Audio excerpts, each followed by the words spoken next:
What's up guys, my name is Ace, and today we're going to be taking a deep look at the Dexterity perk since I've had a lot of people asking about this, especially now that ranked play is out. This style of perk often comes into play within competitive, and a lot of people are wondering, is it actually worth using? So diving right into the basics, just reading the description for this, it mentions you get reduced weapon motion while jumping, sliding, and diving, and on top of that, you will take less fall damage. And the big question here when it comes to that reduced weapon motion is, does this actually impact your accuracy while jumping, sliding, or diving? Or is it just a visual weapon motion thing? So that's the first part we're going to focus on before we get into fall damage. And let's first look at some basic tests where you're just aiming down sights and jumping. How much is your reticle or point of aim moving both without and with dexterity? And this is what it looks like without dexterity. You can see there's quite a bit of motion, not only on the upwards portion of the jump, but especially when you land. You can actually see your point of aim dips pretty low there. Whereas with dexterity, you can definitely see there is less overall motion with both that upward deviation, but especially with that dip as you're landing.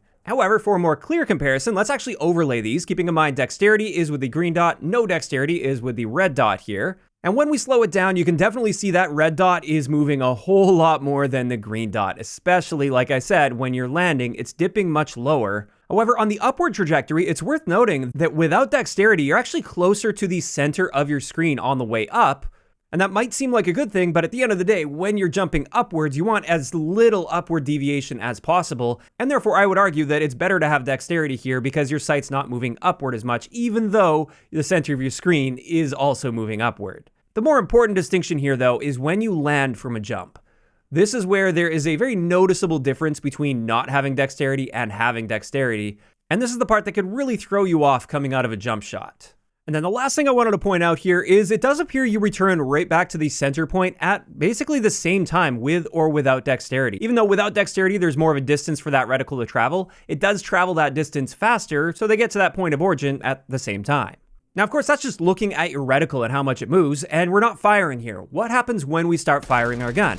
And in this case, I'm just going to be spamming jump while firing an XM4 in full auto, and then comparing the recoil plots here. And as you can see, there is actually a notable difference between not having dexterity and having dexterity equipped. With dexterity while jump spamming, there's roughly 10% less horizontal deviation overall, and 20% less vertical deviation overall with our recoil plot. Although surprisingly, I noticed without dexterity, when it comes to our actual recoil, we're not really seeing it dip below that initial point of aim. That line that I have on the bottom, that aligns perfectly with our initial point of aim.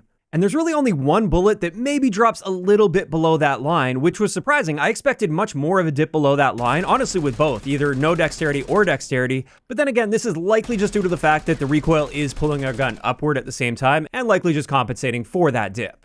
In either case, when it comes to jump shots, it's quite clear that dexterity is helping, not only visually, but with our actual shot placement, at least to a degree. Next, let's have a look at sliding, since this was mentioned in the description as well. And this result I found to be very surprising. If you're looking at that center dot and how much it's moving while you're sliding, in this case, there really isn't a massive difference between not having dexterity and having dexterity equipped. Both of these dots are moving roughly the same amount off center, and honestly not too far off center, not to the point where this is generally going to be a problem for you if you are planning on actually firing while sliding in a gunfight. You're usually in close quarter situations, and any of this little deviation isn't really going to matter. So I would say for sliding, surprisingly, dexterity is not all that useful as far as I can tell.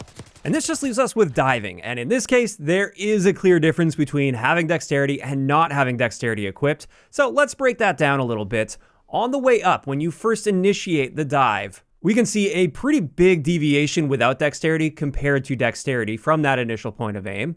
So it definitely comes into play when it comes to that. Then as you're midair, this is where the dots actually converge, and they stay together as you're midair for a period of time until you hit the ground. Without dexterity, you dip very, very low compared to if you had dexterity. And not only that, it looks like our hip spread when landing is different as well. With dexterity, based on my measurements, your hip fire spread is about 25% smaller than your hip fire spread when you aren't using the perk. So that's a nice benefit. And then one last little benefit here from a dive is it does appear you recover back to that initial point of aim faster when using dexterity versus when you're not using dexterity. And therefore, overall, while diving, not only will you be more accurate as you initiate the dive, you're also going to be much more accurate as you're landing from a dive. And I would say dexterity will absolutely be helping if you are diving and shooting at an enemy player. And this just leaves us with the fall damage portion of dexterity. And the funny thing is, in multiplayer, I actually had to search around quite a bit to find any location where I could actually die from fall damage even without dexterity. And it turns out on extraction, if you jump from the air traffic control tower all the way down to this area here, you have to hit it just right, then you can die from fall damage without dexterity. And that's literally the only place within the current map pool that we have where I was able to die from fall damage. Again, that's without dexterity. However, it is worth noting if you make that same jump with dexterity, you will survive that jump.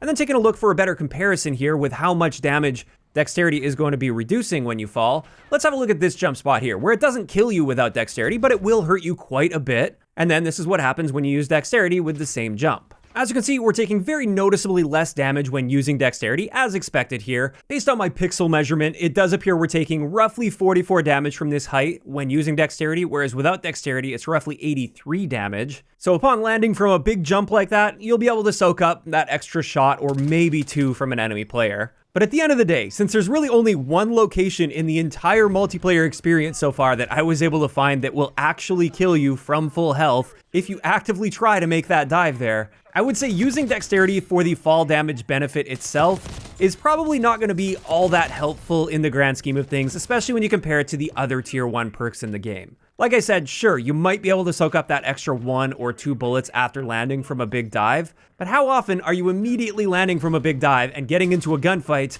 where that 1 or 2 bullets is actually going to make the difference between life and death?